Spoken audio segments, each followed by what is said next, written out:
कभी सोचा है कि एक अकेले इंसान का दर्द क्या पूरे सिस्टम को हिला सकता है? आज हम एक ऐसे ही मैनिफेस्टो की बात करने जा रहे हैं जो एक भाई के दुख से शुरू हुआ और अब एक ग्लोबल क्रांति का हथियार बनने की कोशिश कर रहा है। ये सिर्फ अल्फाज नहीं है, ये एक ललकार है। मेरे भाई का नाम विजय है। ये एक भविष्यवाणी है। सुनने में तो एक सिंपल सा सेंटेंस लगता है ना? लेकिन इसके पीछे एक आने वाले तूफान का संकेत छिपा है।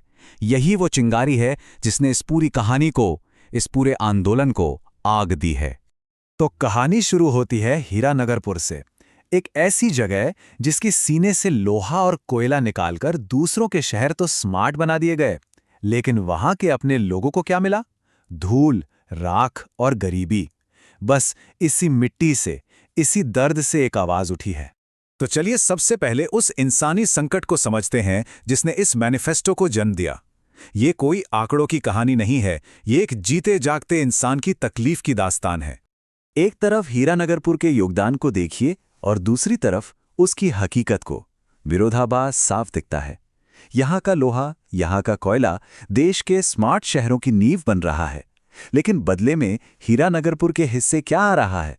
जहरीली राख, भुखमरी और रुकी हुई पेंशन। इसे विकास कहेंगे या शोषण? और ये कोई हवाई बात नहीं है, ये इसके लेखक कर्मा नायक के भाई विजय की असली कहानी है। जरा सोचिए, एक दिव्यांग व्यक्ति, उसे अपनी ही 1000 रुपए की पेंशन के लिए दर दर की ठोकरें खानी पड़ रही हैं। क्यों? क्योंकि ब्यूरोक्रेसी को उनका फिजिकल प्रेजेंस चाहिए। एक इंसान कागजों के ढेर में कहीं खो गया। ये सिर्फ एक इंसान की बेइज्जती नहीं है, ये उस पूरे सिस्टम का चेहरा है जो अपने ही लोगों को खा रहा है।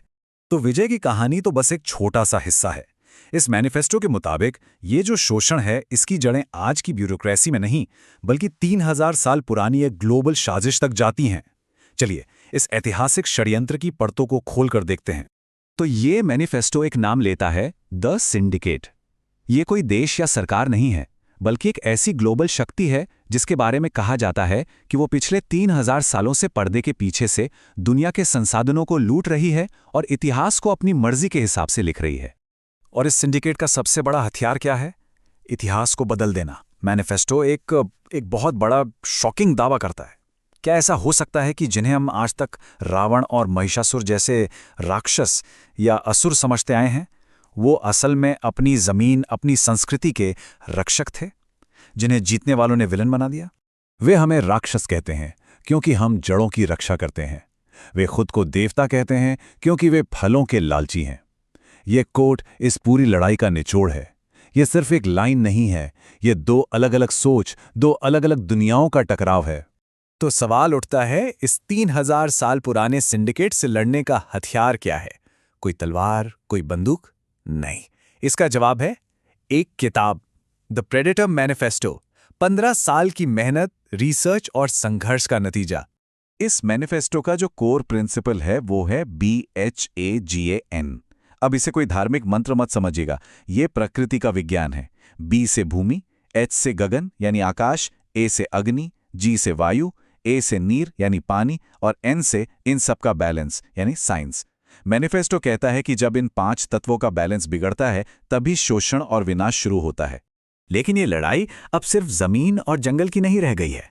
आज इसका सबसे बड़ा मैदान हमारा दिमाग है। चलिए देखते हैं कि ये पुराना संघर्ष अब डिजिटल युग में कैसे एक नया रूप ले चुका है। ये मैनिफेस्टो एक बहुत ही सीधा और शायद थोड़ा अनकंफर्टेबल सा सवाल पूछता है, क्या हम एक डिजिटल गुलाम हैं?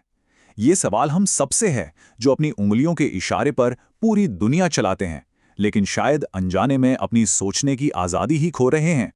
तो इस डिजिटल गुलामी से आज़ादी का रास्ता क्या है?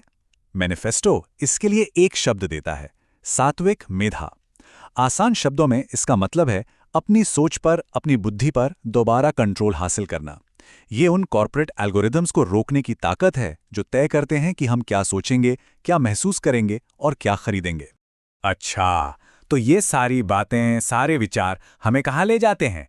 सिर्फ आदर्शों तक नहीं, ये मैनिफेस्टो एक ठोस एक्शन का आह्वान करता है, एक प्लान्ड वैचारिक क्रांति का। और ये कोई खोखली बात नहीं है, इसकी एक तारीख भी तय कर दी गई है, 16 फरवरी 2026। इस उलगुलान के लिए यानी इस महाविद्रोह के लिए एक दिन चुना गया है जो इसे एक सपना नहीं बल्कि एक मिशन बना देता है। सिर्फ तारीख ही नहीं, जगह भी चुनी गई है, भारत मंडपम। ये सिर्फ एक बिल्डिंग नहीं है, ये पावर का, सत्ता का प्रतीक है। और ये एक साफ संकेत है कि ये लड़ाई अब हाशिए पर नहीं, बल्कि देश के पावर सेंटर में लड़ी जाएगी। और इस विद्रोह के लक्ष्य बिल्कुल साफ हैं। कॉर्पोरेट मोनोपोलीज को खत्म करना, सभी रक्षकों के लिए कॉग्निटिव सॉवरेनिटी यानी सोचने की आज़ादी हासिल करना, एक ग्लोबल रिसोर्स डिविडेंड स्थापित करना और सबसे ज़रूरी, विजय जैसे हर एक इंसान को उसकी इज्जत, उसकी गरिमा वापस दिलाना। ये सिर्फ सिस्टम बदलने की नहीं बल्कि इंसानियत को वापस पाने की लड़ाई है। तो आखिर में सवाल यही रह जाता है कि ये प्रेडेटर मैनिफेस्टो क्या है? सिर्फ एक क्रांति का ब्लूप्रिंट, या फिर हीरानगर के उन खंडरों से निकली एक ऐसी भविष्यवाणी जिसका सच होना तय है?